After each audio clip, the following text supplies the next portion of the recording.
নমস্কার, welcome to Shampa's kitchen. Shampa রান্নাঘরে আপনাদের সকলকে স্বাগত জানাই। আজকে আমি হাজির হয়েছি ঈদ স্পেশাল রেসিপি নিয়ে। অনেকদিন ধরেই রিকোয়েস্ট আসছিল দর্শক বন্ধুদের কাছ থেকে যে এমন একটা কুইক অ্যান্ড ইজি চিকেনের রেসিপি শেয়ার করার জন্য। আমার মনে হলো আজকে আমি যে রেসিপিটা শেয়ার করব সেটা কিন্তু এই রমজানের দিনে রোজা করার সময় ইফতার পার্টিতে কিন্তু একদম পারফেক্ট একটা রেসিপি, আর ঈদের দিনেও আপনারা ট্রাই করতে পারেন আমার এই রেসিপিটা। আপনারা রেসিপিটা দেখুন, ভালো লাগলে অবশ্যই লাইক করবেন এবং সকলের সঙ্গে শেয়ার করুন। আর এরকমই দারুণ দারুণ রেসিপির আপডেট পাওয়ার জন্য কিন্তু আমার চ্যানেলটাকে সাবস্ক্রাইব করে নিন। তাহলে চলুন শুরু করি। এই চটজলদি চিকেন রেসিপিটা তৈরি করার জন্য আমি সবার প্রথমে নিয়ে নিয়েছি 750 গ্রাম চিকেন। এটা কিন্তু উইথ বোন, বোনলেস নয়।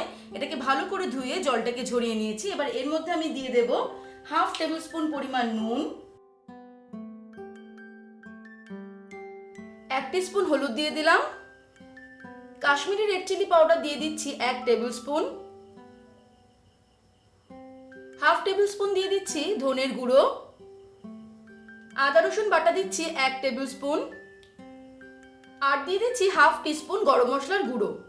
এবারে সব উপকরণটা আমি খুব ভালো করে মিশিয়ে নেব। তারপর আমরা চলে যাব নেক্সট স্টেপে।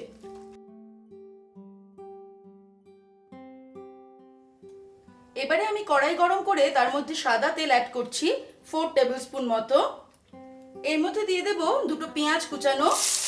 পেঁয়াজটাকে আমি কুচিয়ে রেখেছি, দুটো মাঝারি সাইজের পেঁয়াজ আমি কুচিয়ে নিয়েছি। পেঁয়াজটাকে খুব ভালো করে মাঝারি আঁচে আমরা ফ্রাই করে নেব। মাঝারি আঁচে আমি 3-4 মিনিট পেঁয়াজটাকে ফ্রাই করলাম। এবার এর মধ্যে আমি এতক্ষণ যে আমি মশলা মাখিয়ে চিকেনটা রেখে দিয়েছিলাম সেই চিকেনটা দিয়ে দেব।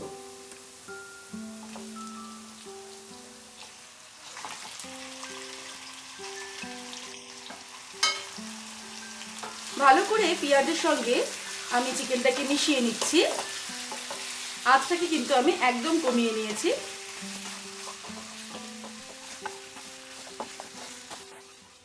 ভালো করে আমি মিশিয়ে নিলাম চিকেনটাকে পেঁয়াজের সঙ্গে। এবারে আমি আঁচটাকে একদম কমিয়ে দিয়ে 10-12 মিনিটের জন্য ঢেকে দেবো। তবে মাঝখানে কিন্তু দুবার মতো আমি এটাকে নেড়ে দেবো। 10-12 মিনিট পরে আমি ফিরে আসছি। 10 মিনিট হয়ে গেছে, আমি মাঝখানে দুবার নেড়ে দিয়েছিলাম। দেখতেই পাচ্ছেন যে চিকেন থেকে কিন্তু অনেকটা জল বেরিয়েছে, কারণ আমরা কিন্তু রান্নায় কোনো জলই ব্যবহার করিনি। এবার আমি আঁচটাকে আবার মিডিয়ামে করে দিলাম। এতক্ষণ কিন্তু সিম করে রাখা ছিল। আর দেখে নেব চিকেনটা কি পরিমাণ সিদ্ধ হয়েছে।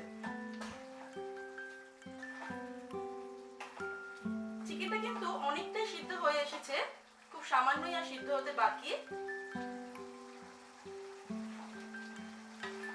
এবার আমি এর মধ্যে দিয়ে দিচ্ছি আমাদের এই রান্নার মেন ইনগ্রেডিয়েন্টস টমেটো। আমি দুটো বড় সাইজের টমেটোর পিউরি বানিয়ে রেখেছি, সেটা দিয়ে দিলাম। ভালো করে মিশিয়ে দেব।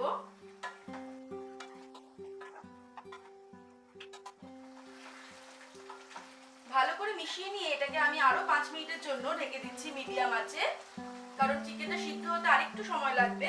তাই মিডিয়াম আঁচে এটাকে আমি আরো 5 মিনিটের জন্য ঢেকে দিলাম। 5 মিনিট হয়ে গেছে। এবারে আমি ফ্লেমটাকে মিডিয়াম টু হাই করে দিলাম।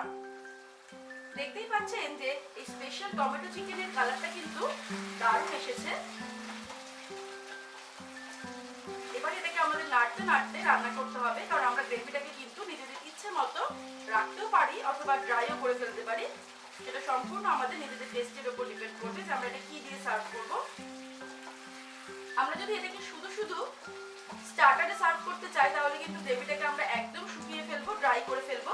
আর যদি কোনো রকম রুটি পরোটার সঙ্গে সার্ভ করতে চাই তাহলে সামান্য গ্রেভি আমরা রেখে দিতে পারি। আমি যেহেতু এটাকে রুটি বা পরোটার সঙ্গে সার্ভ করবো তাই আমি সামান্য গ্রেভি রেখে দিচ্ছি। আপনারা যদি এটাকে স্টার্টারে সার্ভ করতে চান তাহলে কিন্তু আরেকটু কিছু সময় এরকম হাই ফ্লেমের দিকে নেড়ে নেড়ে একটু গ্রেভিটাকে শুকিয়ে নিতে হবে। এবার আমি ফাইনালি এর মধ্যে অ্যাড করে দিচ্ছি 4-5টা কাঁচা লঙ্কা। অবশ্যই আপনারা নুন ঝালটা কিন্তু নিজেদের স্বাদ অনুসারে দেবেন। আর ছড়িয়ে দেব 1 মুঠো ধনেপাতা কুচানো। মিশিয়ে নিয়ে আমি ওভেনটাকে অফ করে দিলাম। তারপর 5 মিনিটের জন্য ঢেকে রাখবো, কারণ ধনেপাতার ফ্লেভারটা ভালোভাবে চিকেনের সঙ্গে মিশে যাবে। তারপর গরম গরম এই স্পেশাল টমেটো চিকেনটা কিন্তু আমি রুটি বা পরোটার সঙ্গে সার্ভ করব।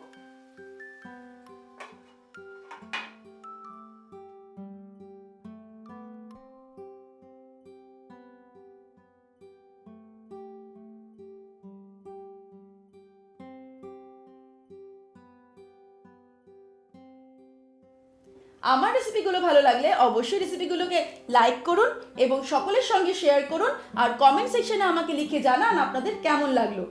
এরকমই দারুণ দারুণ স্বাদের রেসিপির আপডেট পাওয়ার জন্য কিন্তু এক্ষুনি আমার চ্যানেলকে সাবস্ক্রাইব করে নিন আর বেল নোটিফিকেশনটা ক্লিক করতে ভুলবেন না।